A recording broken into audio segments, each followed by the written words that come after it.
एफएनसीसीआईको वरिष्ठ उपाध्यक्ष र कोषाध्यक्ष पद हटाउन विधान संशोधन समितिको प्रस्ताव। कार्य समितिको कार्यकाल 2 वर्षको तथा अध्यक्षमा एक पटक मात्रै कायम हुने व्यवस्था।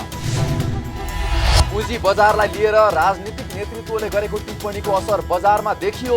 नेप्से करिब 38 अङ्कले घट्दा कारोबार रकम पनि 2 अर्ब 30 करोडमा खुम्चियो। र सरकारी निकायहरूले सरकारी भवन तथा कार्यालयहरू मापदण्ड बमोजिम निर्माण नगरेको संसदीय समितिको ठहर। आगामी दिनमा निर्माणको काम शहरी विकास मन्त्रालयबाट गराउन निर्देशन। हामी छौं पल पल तपाईसँग, हिमाल पहाड तराईसँग, साथ छ हाम्रो बढ्ने कदमलाई। सलाम छ ती पोरखे हातहरूलाई, जिन्दगी सजाइदिन्छौँ हामी, हर सासको साथी बन्छौँ हामी। सुरक्षा अनि समृद्धि प्राण छ हाम्रो। आफू पनि बचौं, अरूलाई पनि बचाऊ। आजै नेपाल लाइफमा जीवन बिमा गरौँ। हामी हौं नेपाल लाइफ। नेपाल लाइफ, किनकि जीवन अमूल्य छ।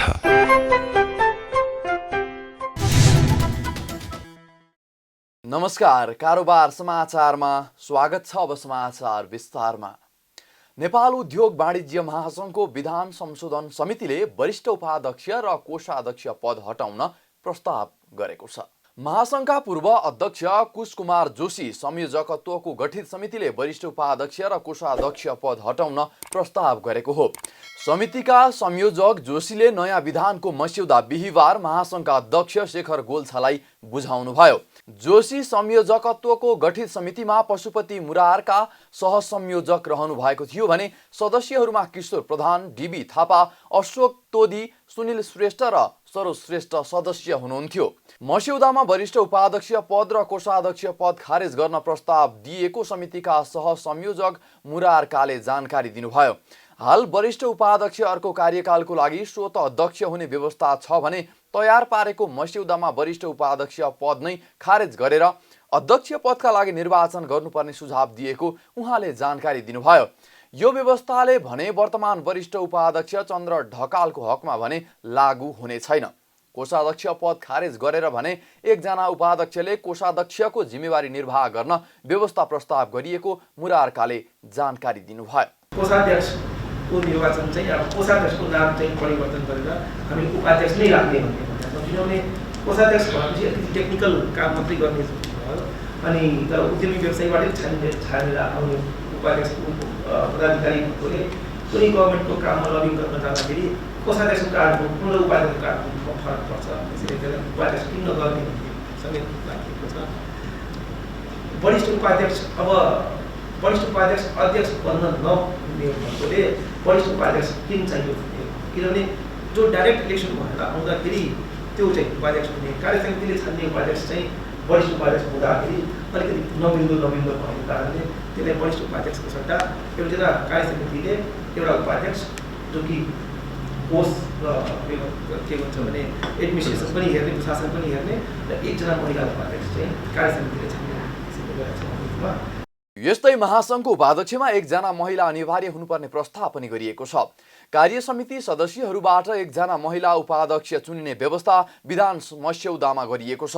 महिला उपाध्यक्ष पदका लागि कार्य समिति सदस्यहरूले मतदान गर्ने व्यवस्था प्रस्ताव गरिएको छ।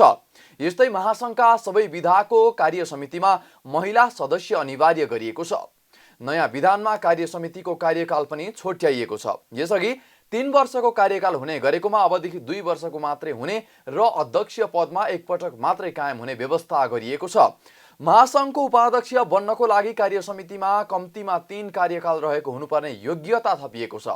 यसअघि 2 कार्यकाल कार्य समिति सदस्य भएको व्यक्ति पनि उपाध्यक्ष हुन पाउने व्यवस्था थियो। यद्यपि कार्य समितिको 3 वर्षको कार्यकाल रहेको अवस्थामा 2 कार्यकाल कार्य समिति सदस्य 96 वर्ष कार्य समिति सदस्य भएको व्यक्तिले भने उपाध्यक्ष पदमा प्रतिस्पर्धा गर्न पाउनेछ। यस्तै महासंघका प्रदेश कार्यालयहरूको खर्च केन्द्रले बेहोर्ने व्यवस्था गरिएको छ। समितिले गरेको प्रस्ताव अनुसार नै विधान संशोधन भए महासंघ नेतृत्वको निर्वाचन प्रदेशहरूमा हुनेछ। अहिले महासंघका देशभरका प्रतिनिधि केन्द्रमा नै आएर निर्वाचन प्रक्रियामा सहभागी हुने गरेका थिए। यस्तै महासंघको निर्वाचन र महाधिवेशन फरक फरक समयमा गर्न सुझाव दिएको छ। प्रस्तावी व्यवस्था भने महासंघको कार्य समितिले निर्णय गरी साधारण सभाबाट अनुमोदन गराउनु पर्छ। तरलता अभाव र शीर्ष राजनीतिक नेतृत्व बीच पुँजी बजारलाई लिएर गरेको टिक्का टिप्पणीको असर शेयर बजारमा देखिएको छ। साताको अन्तिम कारोबारको दिन बिहीबार शेयर बजार मापन गर्ने नेप्से परिसूचक 37.87 अङ्कले घटेर 2376.74 अङ्कमा झरेको हो। शनिबार माओवादी केन्द्रका अध्यक्ष पुष्पकमल दाहाल प्रचण्डले पुँजी बजार साम्राज्यवादको आधुनिक रूप भएको टिप्पणी गरेसँगै लगातार 2 दिन बजार घटेको थियो। मंगलबार अर्थमन्त्री जनार्दन शर्माले आफू पुँजी बजारको पक्ष रहेको भनेपछि बजारमा सुधार आए पनि बुधबार र बिहीबार भने पुनः घटेको छ। बुधबार तीव्र उतार चढाव बीच 4.23 अङ्कले मात्रै घटेको बजारमा बिहीबार भने अघिल्लो दिनको तुलनामा 1.57% घटेको छ। बजार उच्च अङ्कले घट्दा कारोबार रकम समेत घटेको छ।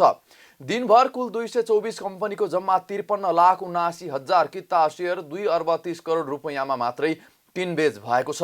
अघिल्लो दिन घटेको बजारमा पनि 4 अर्ब 58 करोड 83 लाख रुपैयाँको शेयर किनबेच भएको थियो। आज म्युचुअल फन्ड समूहको परिसूचक मात्रै सामान्य अङ्कले बढेको छ। बाँकी सबै समूहको परिसूचक राताम्य भएका छन्। कारोबारमा आएका मध्ये 169 कम्पनीको शेयर मूल्य घट्दा नेपाल बङ्गलादेश बैंकको शेयर मूल्य भने बढेर सर्किट लागेको छ। आज सबैभन्दा बढी प्रभु बैंकको शेयर कारोबार भएको छ। बैंकको 9 करोड 43 लाख रुपैयाँ बराबरको शेयर कारोबार भएको छ। ग्लोबल आयोमी बैंकले बेलायतको विकास वित्त संस्था सीडीसी ग्रुपबाट 3 अर्ब रुपैयाँ ऋण लिने भएको छ। ग्लोबल आयोमी बैंक लिमिटेडले बेलायतको विकास वित्त संस्था सीडीसी ग्रुपसँग 25 मिलियन अमेरिकी डलर करिब 3 अर्ब रुपैयाँ ऋण लिने सहमति पत्रमा बुधबार हस्ताक्षर भएको छ। बैंकमा आयोजित एक समारोहका बीच ग्लोबल आयोमी बैंकका प्रमुख कार्यकारी अधिकृत रत्नराज वज्रचार्य तथा सीडीसी ग्रुपका कन्ट्री रिप्रेजेन्टेटिभ रवि रायमाझीले उक्त सम्झौता पत्र आदान प्रदान गर्नुभएको हो। सीडीसीबाट प्राप्त ऋणले बैंकको कर्जा प्रवाह क्षमतालाई अभिवृद्धि गर्नुका साथै बैंकलाई जलविद्युत, नवीकरणीय ऊर्जा र पूर्वाधार निर्माण, उत्पादन, कृषि र पर्यटन क्षेत्र लगायतका नेपाल सरकारको प्राथमिकताका क्षेत्रहरूको व्यवसायमा ऋण प्रदान गर्न सहयोग पुग्ने जनाइएको छ। सरकारी भवन तथा कार्यालयहरूको निर्माणको काम शहरी विकास मन्त्रालयबाट कार्यान्वयन गराउन संसदीय समितिले निर्देशन दिएको छ। प्रतिनिधि सभा अन्तर्गतको विकास तथा प्रविधि समितिको बिहीबार बसेको बैठकले सरकारी निकायहरूले सरकारी भवन तथा कार्यालयहरू मापदण्ड बमोजिम निर्माण नगरेको ठहर गर्दै शहरी विकास मन्त्रालयबाट नै मापदण्ड र गुणस्तर युक्त भवन निर्माणको व्यवस्था गर्न मन्त्रालय र प्रधानमन्त्री तथा मन्त्री परिषदको कार्यालयलाई निर्देशन दिएको हो। समितिले शहरी विकास मन्त्री रामकुमारी झाँक्री, मन्त्रालयका सचिव र मन्त्रालयका पदाधिकारीसँग छलफल गरेको थियो। छलफलपछि समितिकी सभापति कल्याणी कुमारी खड्काले सरकारी भवन तथा कार्यालयहरू शहरी विकास मन्त्रालयबाट निर्माण हुने गरी नीतिगत निर्णय भएकोमा हालसम्म सरकारी निकायहरूले नै बजेट निकासा गरी आफ्नो भवन निर्माण गरेको बताउनुभयो। उहाँले त्यसले वातावरण लगायत विविध क्षेत्रमा नकारात्मक असर परेको भन्दै सो कार्यको जिम्मेवारी पूर्ण रूपमा मन्त्रालयबाटै कार्यान्वयन गर्ने व्यवस्था हुने गरी काम गर्न निर्देशन दिनुभयो। नेपाल सरकारका सरकारी भवन तथा कार्यालयहरू शहरी विकास मन्त्रालयबाट निर्माण हुने गरी नीतिगत निर्णय भएकोमा हालसम्म त सरकारी निकायहरूले नै बजेट निकासा गरी आफ्ना भवनहरू निर्माण गर्दा त्यसले वातावरण लगायत विविध क्षेत्रमा नकारात्मक असर परेको र मापदण्ड बमोजिम नभएको देखिएकोले आगामी दिनमा यस्तो प्रवृत्तिलाई प्रोत्साहित गर्दै नेपाल सरकार शहरी विकास मन्त्रालयबाटै मापदण्ड र गुणस्तर युक्त रूपमा सरकारी भवनहरू निर्माण गर्ने जिम्मेवारी पूर्ण रूपमा कार्यान्वयन गर्ने व्यवस्था गरी हुन समिति नेपाल सरकार प्रधानमन्त्री तथा मन्त्री कार्यालय र शहरी विकास मन्त्रालयले निर्देश गरेको छ।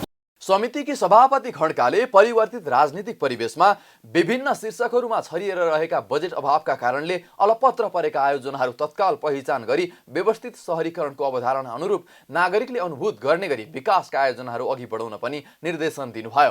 यस्तै उहाँले मन्त्रालयले नयाँ सहर, mega city, small city, metro city, एकीकृत नमुना बस्ती लगायतका सम्बन्धमा अघि बढाइएको कार्ययोजना बारेमा विस्तृत छलफल गर्नका लागि समितिका सदस्यहरू एवं कर्मचारीहरूलाई पुस महिनाभित्र सम्पन्न गर्ने गरी आवासीय कार्यशाला गोष्ठी गर्ने पनि जानकारी दिनुभयो। बैठकमा शहरी विकास मन्त्री झाँक्रीले संघीय सरकारका प्राथमिकताका आयोजना पहुँचवाला व्यक्तिले बजेटमा किताबमा शब्द हालेर छानिरहेको आरोप लगाउनु भएको छ। उहाँले आर्थिक कार्यविधि तथा वित्तीय उत्तरदायित्व सम्बन्धी ऐनले निर्दिष्ट गरेका व्यवस्था पालन नगरेको बताउनुभयो।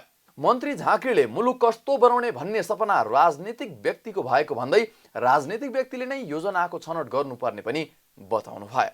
कस्ता आयोजना मुलुक कस्तो बनाउने भन्ने सपना राजनीतिज्ञमै हुनुपर्छ र आफ्नो निर्वाचन क्षेत्रमा निर्वाचन जित्ने अभिलाषाले योजना छान्ने होइन। मैले न्यायिक वितरण गरेँ कि गरेन, मैले जस्टिस गरेँ कि गरिनँ भन्ने हेरेर हामीले योजना छान्ने प्रक्रिया सुरु गरौँ न। त्यो ऐन पढौँ। परिच्छेद 50 हो, त्यसको दफा मैले अहिले परिच्छेद 9 मा त्यो व्यवस्था छ। तपाईँले एकचोटि पढेर अनि सबैलाई भन्नुहोस् यो आयोजना छान्ने जिम्मा हाम्रो हो भनेर, राजनीतिक व्यक्तिको हो त्यो। यस्तै मन्त्री झाँक्रीले योजना छान्दा कस्ता कार्यक्रम छान्ने, अर्थतन्त्रमा के दिन सकिन्छ भन्ने कुराको विचार नगरी छान्ने गरिएको समेत बताउनुभयो। उहाँले सयौं परिवारहरू प्लास्टिकको छानामुनि भइरहेको बेला एउटा डाँडामा 50 करोड बढीका भ्यू टावरहरू बनाउन आवश्यक नरहेको भन्दै आधारभूत उपभोगको सेवा सुविधा जनतालाई पुर्याउनु आजको आवश्यकता रहेको बताउनुभयो। मन्त्री झाँक्रीले योजना छान्ने कुराको असन्तुलनको लागि संसदले लगाम लगाउनु पर्ने समेत बताउनुभयो। सयौं परिवारहरू प्लास्टिकको छानामुनि हुन्छ। हामीले एउटा डाँडामा चाहिँ 50-55 करोडका पार्क बनाउने कुरा गर्छौँ। सयौं परिवारहरू अहिले पनि तपाईँ तिरपाल मुनि मात्रै होइन कि जाडोमा कठाङ्ग्रिएर र गर्मीमा एकदम लुले मर्ने अवस्था छ।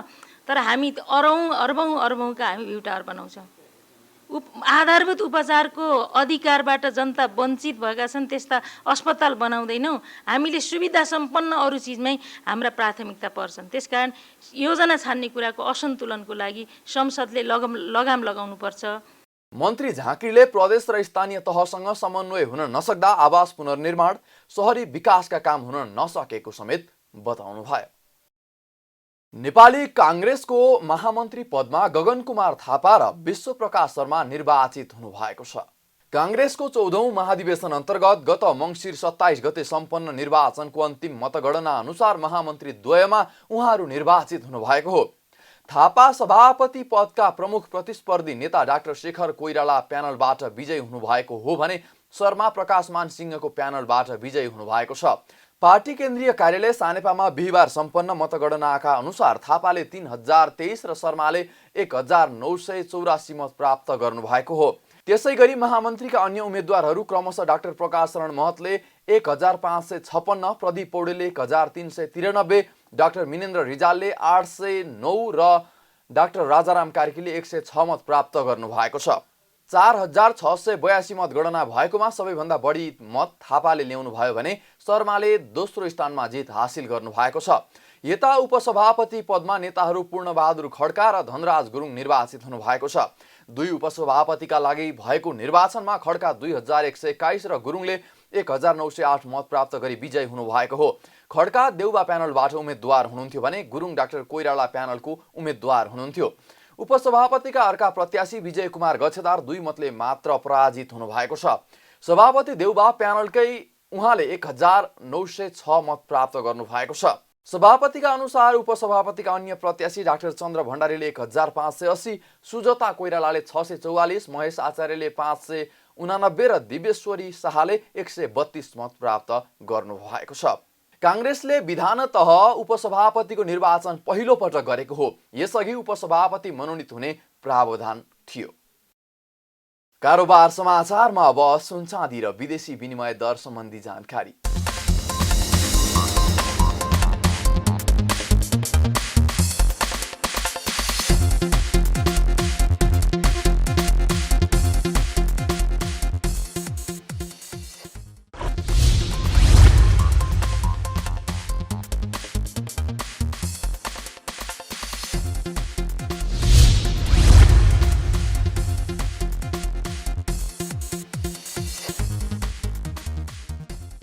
बिदा हुनु अघि अहिलेसम्मका प्रमुख समाचार फेरि एकपटक। एफएनसीसीआईको वरिष्ठ उपाध्यक्ष र कोषाध्यक्ष पद हटाउन विधान संशोधन समितिको प्रस्ताव। कार्य समितिको कार्यकाल 2 वर्षको तथा अध्यक्षमा एकपटक मात्रै कायम हुने व्यवस्था। पुँजी बजारलाई लिएर राजनीतिक नेतृत्वले गरेको टिप्पणीको असर बजारमा देखियो। नेप्से करिब 38 अङ्कले घट्दा कारोबार रकम पनि 2 अर्ब 30 करोडमा खुम्चियो। र सरकारी निकायहरूले सरकारी भवन तथा कार्यालयहरू मापदण्ड बमोजिम निर्माण नगरेको संसदीय समितिको ठहर। आगामी दिनमा निर्माणको काम शहरी विकास मन्त्रालयबाट गराउन निर्देशन। कारोबार समाचार सकियो। हामीलाई बिदा दिनुहोस्।